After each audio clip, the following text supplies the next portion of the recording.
নতুন বছরের শুরুতেই বাংলায় বেশ ঠান্ডা পড়েছে। সকাল ও রাতের দিকে বেশ ভালোই শীতের আমেজ উপভোগ করছে রাজ্যবাসী। কিন্তু এর মধ্যেই ঘূর্ণাবর্তের অশনি সংকেত। এর জেরে ভারী বৃষ্টিপাতের সম্ভাবনার কথা জানিয়ে দিল আলিপুর আবহাওয়া দপ্তর। হাওয়া অফিস জানাচ্ছে দক্ষিণ পূর্ব বঙ্গোপসাগরে রয়েছে একটি ঘূর্ণাবর্ত। আরও একটি ঘূর্ণাবর্ত রয়েছে পূর্ব বাংলাদেশ সংলগ্ন এলাকায়। এর প্রভাবে জেলাগুলিতে আংশিক মেঘলা আকাশ থাকবে এবং আন্দামান নিকোবর দ্বীপপুঞ্জে ভারী বৃষ্টির সম্ভাবনা রয়েছে। এর মধ্যে কয়েক জেলাতে সামান্য নামতে পারে পারদ। বড়সড় তাপমাত্রার পরিবর্তন নেই বলেই জানিয়েছে হাওয়া অফিস। রবিবার থেকে ফের তাপমাত্রা ঊর্ধ্বমুখী হতে পারে। পশ্চিমী ঝঞ্ঝায় আটকে যাবে উত্তরে হাওয়া। হাওয়া অফিসে জানানো হচ্ছে দক্ষিণ পূর্ব বাতাসে ভর করে বঙ্গোপসাগর থেকে জলীয় বাষ্প ঢুকবে। আংশিক মেঘলা আকাশে রাতের তাপমাত্রাও বাড়বে। উত্তরবঙ্গের পার্বত্য এলাকা ছাড়া রাজ্যের বাকি কোথাও আর বৃষ্টির কোনো সম্ভাবনা নেই বলেই জানিয়েছে আলিপুর আবহাওয়া দপ্তর। আবহাওয়া দপ্তরের খবর, শনিবারও দক্ষিণবঙ্গে হালকা থেকে মাঝারি কুয়াশা থাকবে। কুয়াশার বেশি দাপট থাকবে পূর্ব পশ্চিম বর্ধমান, বীরভূম, মুর্শিদাবাদ, নদিয়া জেলাতে। উত্তরবঙ্গের ক্ষেত্রে দার্জিলিং, জলপাইগুড়ি, কোচবিহার এবং উত্তর দিনাজপুরে ঘন কুয়াশার সতর্কবার্তা জারি করেছে হাওয়া অফিস। দৃশ্যমানতা 50 মিটার বা তার নিচে নেমে আসতে পারে দু এক জায়গায়। এই 4 জেলা ছাড়া বাকি জেলাতেও হালকা থেকে মাঝারি কুয়াশার পূর্বাভাস। শুক্রবার হালকা থেকে মাঝারি কুয়াশার সম্ভাবনা দার্জিলিং, জলপাইগুড়ি, কোচবিহার, উত্তর ও দক্ষিণ দিনাজপুর জেলায়। এর পাশাপাশি আবার দার্জিলিংয়ে তুষারপাতের পূর্বাভাস দিয়েছে হাওয়া অফিস। দার্জিলিংয়ের উত্তরের উঁচু পার্বত্য এলাকায় তুষারপাতের সম্ভাবনা সোমবার 13ই জানুয়ারি। হালকা তুষারপাত হতে পারে সান্দাকফু সহ দার্জিলিংয়ের উঁচু পার্বত্য এলাকায়। একই সঙ্গে বৃষ্টি হতে পারে দার্জিলিং এবং কালিম্পংয়ের উত্তর এলাকায়। এই গোটা বিষয় নিয়ে আবহাওয়াবিদ সোমনাথ দত্ত কি বলছেন শোনাব আপনাদের। আগামীকাল দিনের আবহাওয়া এরকমই যে পশ্চিমবঙ্গের সবকটা জেলাতেই আগামী 7 দিনের সবকটা জেলাতেই আপনার মোটামুটি শুষ্ক আবহাওয়ায় থাকবে। এক্সেপ্ট ব্যতিক্রম হচ্ছে 13 তারিখে কেবলমাত্র দার্জিলিং এবং কালিম্পং এই দুই জেলাতে ভেরি লাইট থেকে লাইট রেন বিক্ষিপ্তভাবে দু এক জায়গাতে হওয়ার সামান্য সম্ভাবনা আছে এবং দার্জিলিংয়ে তুষারপাতেরও সামান্য সম্ভাবনা আছে। এ বাদ দিয়ে বাকি সমস্ত জেলাগুলিতে সব দিনই আপনার শুষ্ক আবহাওয়ার থাকারই সম্ভাবনা আছে। আর 11 তারিখে আপনার উত্তর দিনাজপুর, দার্জিলিং, কালিম্পং এবং কোচবিহার এই জেলাগুলিতে ভোরের দিকে বিক্ষিপ্তভাবে ডেন্স ফগ হওয়ার সম্ভাবনা আছে এবং তাতে দৃশ্যমানতা 200 মিটারের নিচে নেমে যেতে পারে। এই হলো আপনার ওয়েদার এরিয়া। আর আজকে আমাদের ডিপার্টমেন্ট, আজকে বৃহস্পতিবার, আমাদের ডিপার্টমেন্ট থেকে এক্সটেন্ডেড রেঞ্জ ফোরকাস্ট ইস্যু হয়েছে। সেই ফোরকাস্ট অনুযায়ী আগামী 7 দিনের জন্য মানে 10 থেকে 16 আগামীকাল থেকে শুরু হবে। সেখানে আপনার মিনিমাম টেম্পারেচারের যে ওভারঅল যে ফোরকাস্ট সেখানে দেখাচ্ছে মিনিমাম টেম্পারেচার আপনার বিলো নর্মাল থাকারই সম্ভাবনা বেশি আমাদের গাঙ্গেয় পশ্চিমবঙ্গের জেলাগুলিতে, below normal by 1 to 3 degree centigrade. আর আপনি যদি টেম্পারেচার আর এমনকি ম্যাক্সিমাম টেম্পারেচারেরও কিন্তু বিলো নর্মাল থাকার সম্ভাবনা আছে 1 থেকে 2 ডিগ্রি। ঠিক আছে।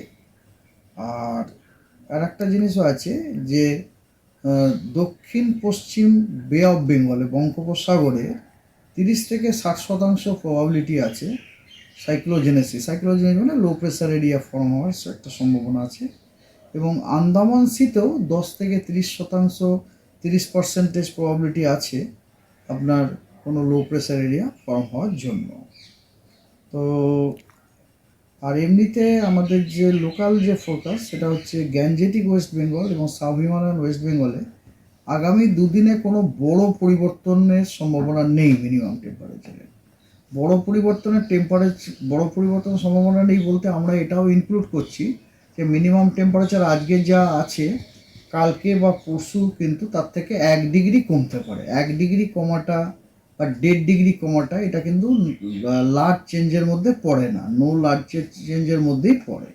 ঠিক আছে। আবার 1 ডিগ্রি বেড়েও যেতে পারে। এই জন্য আমাদের ফোকাসটা হচ্ছে no large change during the next 2 days. আগামী দুদিনে কোনো বড় পরিবর্তন সম্ভব। কিন্তু তারপরে আগামী দিন মানে ধরুন আমি কি বলি, আজকে হচ্ছে 9 তারিখ, তো হ্যাঁ 10-11 তারিখে কোনো টেম্পারেচার বড়সড় পরিবর্তন, তবে 12 তারিখে কিন্তু টেম্পারেচার বাড়ার সম্ভাবনা আছে, কারণ 12 তারিখ থেকে পশ্চিমবঙ্গে আপনার পশ্চিমবঙ্গে আপনার ইস্টার্লি উইন্ড ঢুকছে আবার।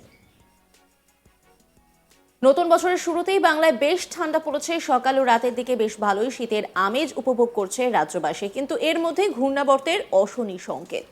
এর জেরে ভারী বৃষ্টিপাতের সম্ভাবনার কথা জানিয়ে দিল আলিপুর আবহাওয়া দপ্তর। হাওয়া অফিস জানাচ্ছে দক্ষিণ পূর্ব বঙ্গোপসাগরে রয়েছে একটি ঘূর্ণাবর্ত, আরও একটি ঘূর্ণাবর্ত রয়েছে পূর্ব বাংলাদেশ সংলগ্ন এলাকায়। এর প্রভাবে জেলাগুলিতে আংশিক মেঘলা আকাশ থাকবে এবং আন্দামান নিকোবর দ্বীপপুঞ্জে ভারী বৃষ্টির সম্ভাবনা রয়েছে। এর মধ্যে কয়েক জেলাতে সামান্য নামতে পারে পারদ। বড়সড় তাপমাত্রা পরিবর্তন নেই বলেই জানিয়েছে হাওয়া অফিস। রবিবার থেকে ফের তাপমাত্রা ঊর্ধ্বমুখী হতে পারে। পশ্চিমী ঝঞ্ঝায় আটকে যাবে উত্তরে হাওয়া। হাওয়া অফিস আরও জানিয়েছে দক্ষিণ পূর্ব বাতাসে ভর করে বঙ্গোপসাগর থেকে জলীয় বাষ্প ঢুকবে। আংশিক মেঘলা আকাশে রাতের তাপমাত্রাও বাড়বে। উত্তরবঙ্গের পার্বত্য এলাকা ছাড়া রাজ্যের বাকি কোথাও আর বৃষ্টির কোনো সম্ভাবনা নেই বলেই জানিয়েছে আলিপুর আবহাওয়া দপ্তর। আবহাওয়াবিদ কি বলছেন শোনাব আপনাদের। আগামীকাল দিনের আবহাওয়া এরকমই যে পশ্চিমবঙ্গের সবকটা জেলাতেই আগামী 7 দিনের সবকটা জেলাতেই আপনার মোটামুটি শুষ্ক আবহাওয়াই থাকবে। এক্সেপ্ট ব্যতিক্রম হচ্ছে 13 তারিখে কেবলমাত্র দার্জিলিং এবং কালিম্পং এই 2 জেলাতে ভেরি লাইট থেকে লাইট রেন বিক্ষিপ্তভাবে 2-1 জায়গাতে হওয়ার সামান্য সম্ভাবনা আছে, এবং দার্জিলিংয়ে তুষারপাতেরও সামান্য সম্ভাবনা আছে। এ বাদ দিয়ে বাকি সমস্ত জেলাগুলিতে সব দিনই আপনার শুষ্ক আবহাওয়ার থাকারই সম্ভাবনা আছে। আর 11 তারিখে আপনার উত্তর দিনাজপুর, দার্জিলিং, কালিম্পং এবং কোচবিহার এই জেলাগুলিতে ভোরের দিকে বিক্ষিপ্তভাবে ডেন্স ফগ হওয়ার সম্ভাবনা আছে, এবং তাতে দৃশ্যমানতা 200 মিটারের নিচে নেমে যেতে পারে। এই হলো আপনার ওয়েদার এরিয়া। আর আজকে আমাদের ডিপার্টমেন্ট, আজকে বৃহস্পতিবার, আমাদের ডিপার্টমেন্ট থেকে এক্সটেন্ডেড রেঞ্জ ফোরকাস্ট ইস্যু হয়েছে। সেই ফোরকাস্ট অনুযায়ী আগামী 7 দিনের জন্য, মানে 10 থেকে 16 আগামীকাল থেকে শুরু হবে, সেখানে আপনার মিনিমাম টেম্পারেচারের যে ওভারঅল যে ফোরকাস্ট, সেখানে দেখাচ্ছে মিনিমাম টেম্পারেচার আপনার বিলো নর্মাল থাকারই সম্ভাবনা বেশি। আমাদের গাঙ্গেয় পশ্চিমবঙ্গের জেলাগুলিতে below normal by 1 to 3 degree centigrade. আর আপনি যদি টেম্পারেচার আর এমনকি ম্যাক্সিমাম টেম্পারেচারেরও কিন্তু বিলো নর্মাল থাকার সম্ভাবনা আছে 1 থেকে 2 ডিগ্রি। ঠিক আছে। অন্যান্য খবরের আপডেটের জন্য অবশ্যই নজর রাখুন আজ তাক বাংলার ইউটিউব স্ট্রিমিংয়ে। লাইক, কমেন্ট, শেয়ার এবং সাবস্ক্রাইব করতে ভুলবেন না।